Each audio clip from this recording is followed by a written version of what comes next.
In a city that devours people whole, where fortunes are made and erased overnight, one block on Manhattan's 47th Street has defied every law of New York. And at the center of it all stands the name of one family.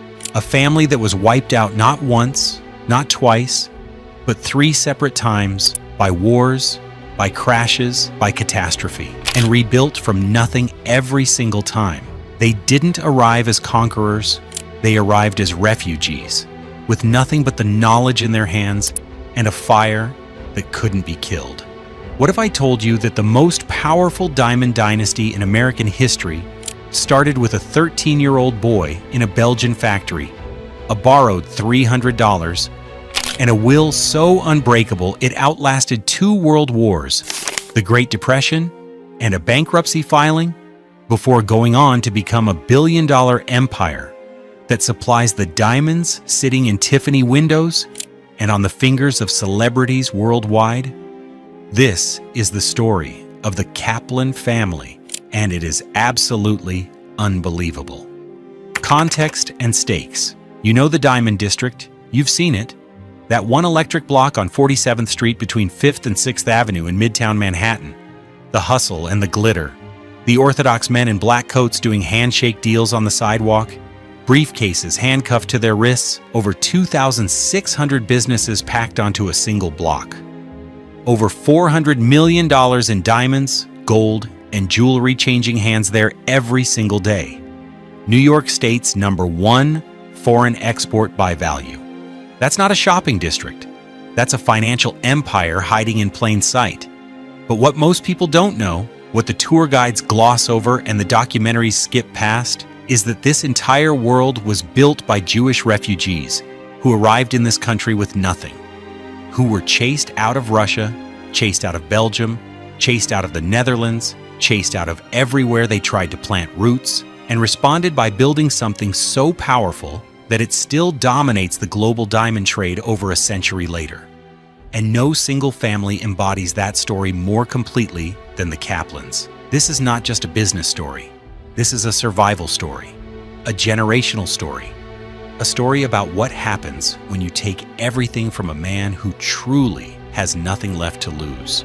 Promise and preview, from a plague-ravaged village in Russia to the diamond exchanges of Antwerp, Belgium, from a small shop in Lower Manhattan to a publicly traded American empire with operations in Russia, Botswana, Puerto Rico, Japan, and beyond. The Kaplan story doesn't start in a boardroom. It starts on a factory floor with a 13-year-old apprentice who had just watched a disease rip 8 of his 10 siblings out of the world. This isn't just a business. This is a bloodline. This is 5 generations of people who carried a craft through every disaster history could throw at them and came out the other side holding something that sparkled. This is the full, uncut story of the Kaplan family.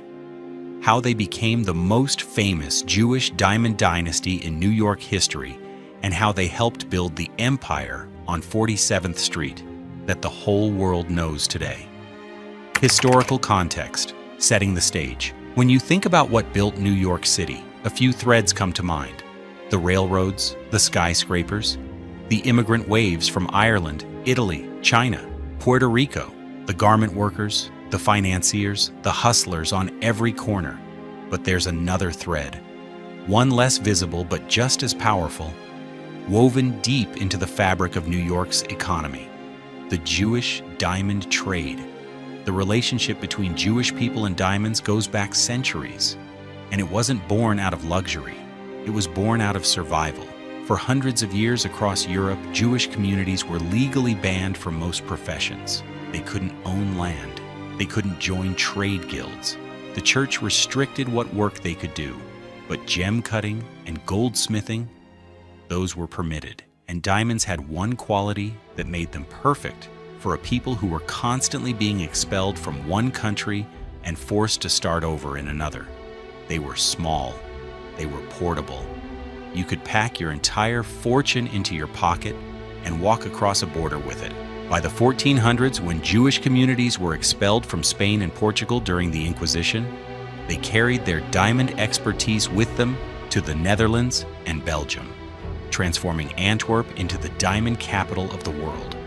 For 400 years, Antwerp was the center of the global diamond trade, and Jewish families ran it. They built the exchanges, trained the cutters, developed the techniques, and created a trust-based trading system so airtight that a handshake, combined with the Yiddish phrase Mazel und Brucha, meaning luck and blessing, carried the same legal weight as a signed contract. Then, World War II happened, and the Nazis changed everything. When Germany invaded Belgium and the Netherlands, the Jewish diamond trade was obliterated overnight. Families who had built their businesses over generations were forced to flee with whatever they could carry, which, given the nature of their trade, sometimes meant their skills and their stones. Thousands of those families made it across the Atlantic to New York, and when they got here, they gathered on a single block in Midtown Manhattan, 47th Street. That's where the Kaplan story is going to land. But it actually starts decades earlier, in a place far darker than anything 47th Street had ever seen. The origin: Russia, Belgium, and a boy with nothing to lose. The story of Lazar Kaplan begins in Russia in 1883. He was born into a Jewish family in a country that had made persecution of Jewish people into a national sport. Pogroms, organized mob attacks on Jewish communities, were common. Jewish people were restricted to a specific area of the Russian Empire called the Pale of Settlement, where poverty and violence were constant. And then, on top of everything else, disease swept through the Kaplan family with devastating force. Of Lazar's 12 siblings, 8 of them died in that epidemic. Gone. A family shattered before Lazar was even old enough to understand what was happening. What do you do with that? What does a family do when everything around them is turning to ash? They move. The Kaplans packed what little they had and emigrated to Belgium, to Antwerp, the city that had been the diamond capital of the world for 4 centuries. And that's where Lazar Kaplan first touched a diamond. At 13 years old, in 1896, he began his apprenticeship at his uncle Abraham Tolkowski's diamond cutting factory. Think about that. 13 years old. Most kids that age are barely thinking past their next meal. Lazar was learning one of the most technically demanding crafts in the world: diamond cleaving. The art of striking a rough stone with a single precise blow to split it perfectly along its natural lines. One wrong strike, and a stone worth tens of thousands of dollars becomes gravel. There is no undo button. The pressure is absolute. But Lazar had something that separated him from the other apprentices.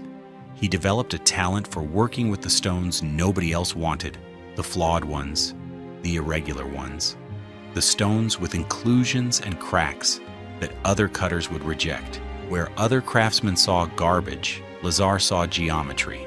He could look at a misshapen stone and see what it could become. That ability to find value in what others threw away, it would define the entire Kaplan legacy. The first build, Antwerp, and the First War.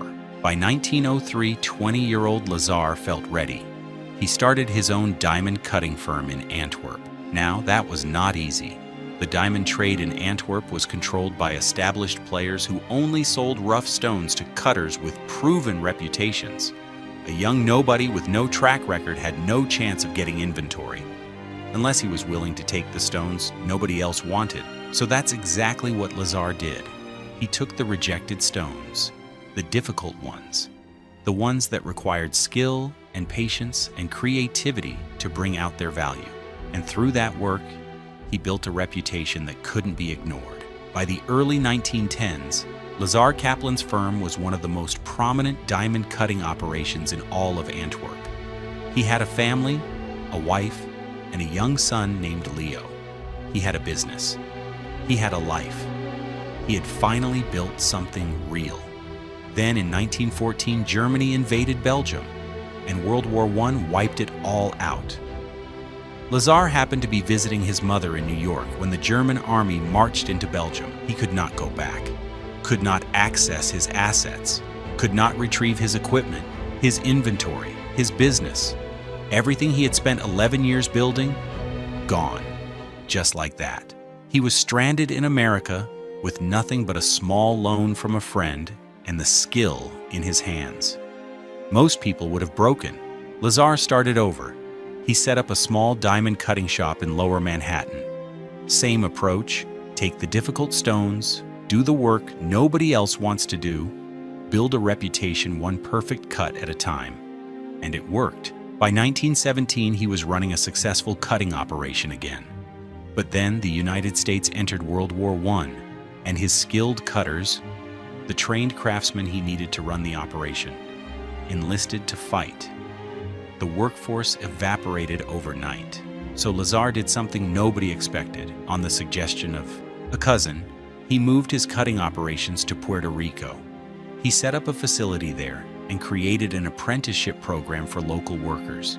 He trained Puerto Ricans in the art of diamond cutting from scratch, establishing an entire diamond cutting industry on the island that would survive long past his lifetime. That facility in Puerto Rico became the backbone of Lazar Kaplan's operation for the next 70 years. The man did not wait for circumstances to improve. He adapted every single time. The innovation, changing the science of diamonds forever. Then came the moment that changed everything, not just for the Kaplan family, for the entire diamond industry worldwide. In 1919, Lazar's cousin Marcel Tolkowski, a mathematician, published a groundbreaking scientific formula. Tolkowski had calculated the precise angles and proportions that a diamond needed to be cut at in order to maximize its brilliance, fire, and sparkle. The geometry of light itself applied to gemstones. He called it the ideal cut. Other companies heard about it. Most of them ignored it. Cutting diamonds to those exacting specifications took more time, more skill, more rough stone material lost in the process. It was more expensive, more difficult, and the market at the time didn't necessarily reward the extra effort. Lazar Kaplan was the first to commit to it commercially. He built his entire operation around cutting every stone to ideal proportions. Not some stones, not the premium ones, every stone. He understood something that the rest of the industry didn't yet see. That a diamond cut to perfect mathematical specifications wasn't just a prettier stone. It was a different product entirely. And eventually the market would recognize that. He was right. But he was going to have to wait through one more disaster before the world caught up. The Great Depression. Wiped out for the third time October 29th, 1929. The stock market crashed. The Great Depression began. And Lazar Kaplan's business was obliterated for the third time in his life. The luxury goods market collapsed. Nobody was buying diamonds. The operation that had taken years to rebuild was ruined again. By this point, Lazar was 46 years old. He had been wiped out 3 times, by disease, by war, by economic collapse. He could have walked away. Nobody would have blamed him. Instead, he went to his son Leo, who had been working in the diamond business alongside him, and borrowed $300 from him. $300 that Leo had saved up working for his father. And Lazar Kaplan started over, again. There is something almost mythological about that moment. A father, nearly 50 years old, borrowing $300 from his son to rebuild an empire for the third time. That's not a business story. That's a statement about the human will. The rise. Building the American diamond empire. Through the 1930s, as America slowly climbed out of the Depression, Lazar Kaplan and Sons rebuilt.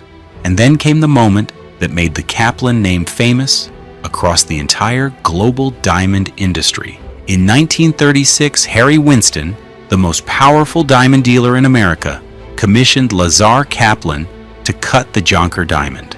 The Jonker was a 726-carat rough stone, the largest and finest uncut diamond known to the world at that time. It had been found in South Africa in 1934 and had traveled the globe before landing in Harry Winston's hands. Winston needed the best cutter alive to handle it. He hired Lazar Kaplan. What followed was 1 year of preparation. Lazar studied that stone for an entire year. He is said to have lived and breathed that diamond, examining it from every angle, creating models, running calculations, determining where every single cleavage line needed to be placed to maximize the value of each stone that would come out of it.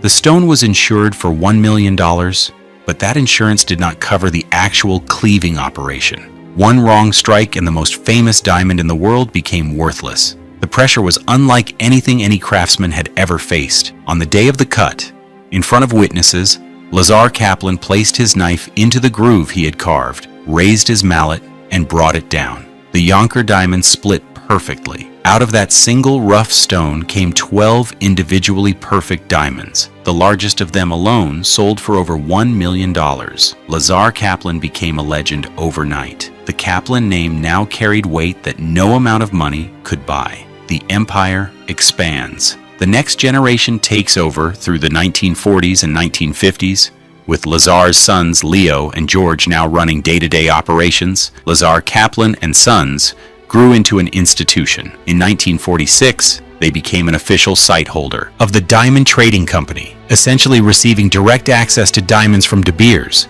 the entity that controlled the global rough diamond supply.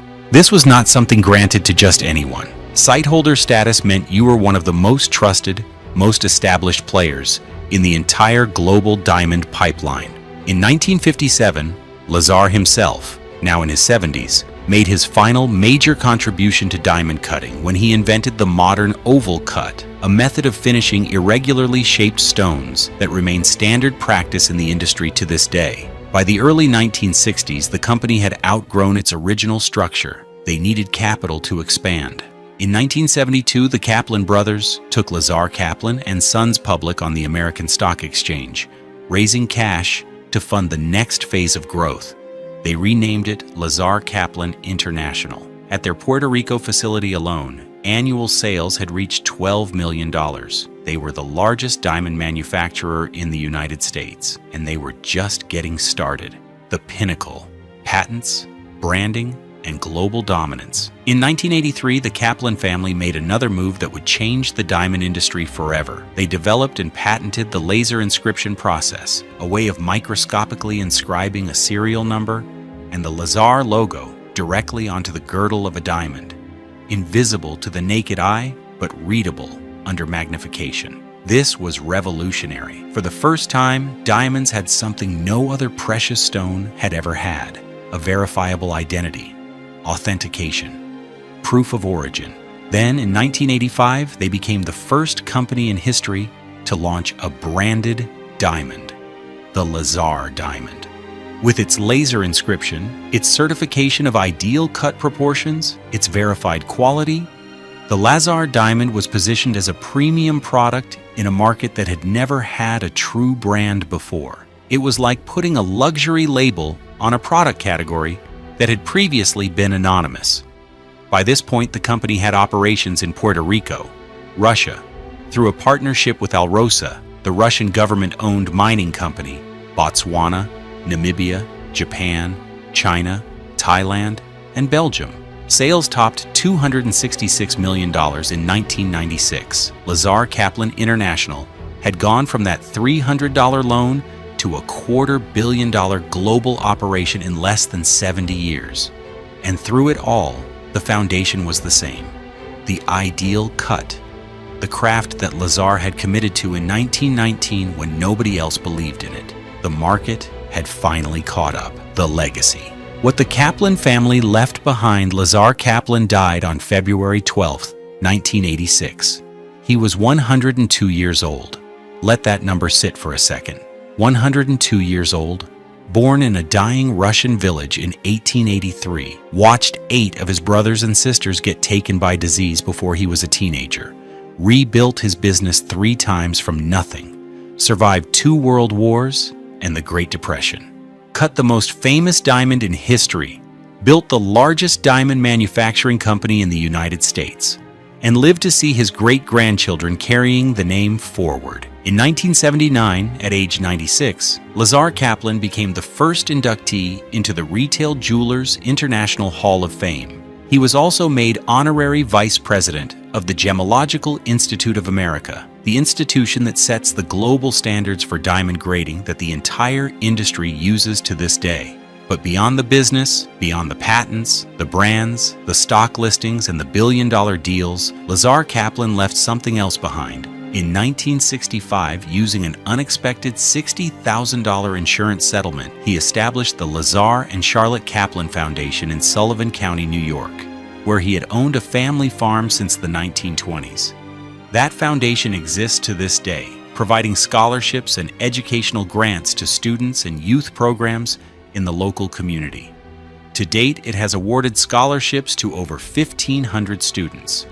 The man who watched 8 siblings die in poverty ended his life giving away money so other kids could go to school. That is the full arc of what the Kaplan family built. Conclusion: what it all means from a plague village in Russia to the 47th Street diamond block that supplies Tiffany and Harry Winston. From a 13-year-old apprentice in Antwerp to a publicly traded American empire with operations on 5 continents. From a borrowed $300 to a $260 million company. The Kaplan family story is not a business story. It is a human story. A story about what survival actually looks like when you stretch it across a century. They are a testament to what happens when you refuse to stay down. They are stories of skill, of patience, of generational knowledge passed from father to son to grandson, of starting with nothing, literally nothing, and building something the whole world now takes for granted every time someone puts a diamond ring on a finger. In a city that prides itself on reinvention, the Kaplan dynasty is something rarer than any stone they ever cut. They are proof that legacy is not built in one generation. It is carried through loss, through war, through bankruptcy and plague and exile, carried until it becomes something permanent, something that sparkles. The Kaplans didn't just build a business in New York. They helped build the block that New York calls its own. Call to action. If you found this story as incredible as we did, make sure you subscribe because we are just getting started on the dynasties that built this city and this country from the ground up. Drop a comment below. Which family do you want us to cover next? And if you know someone who needs to hear a story like this one, share this video. Thanks for watching.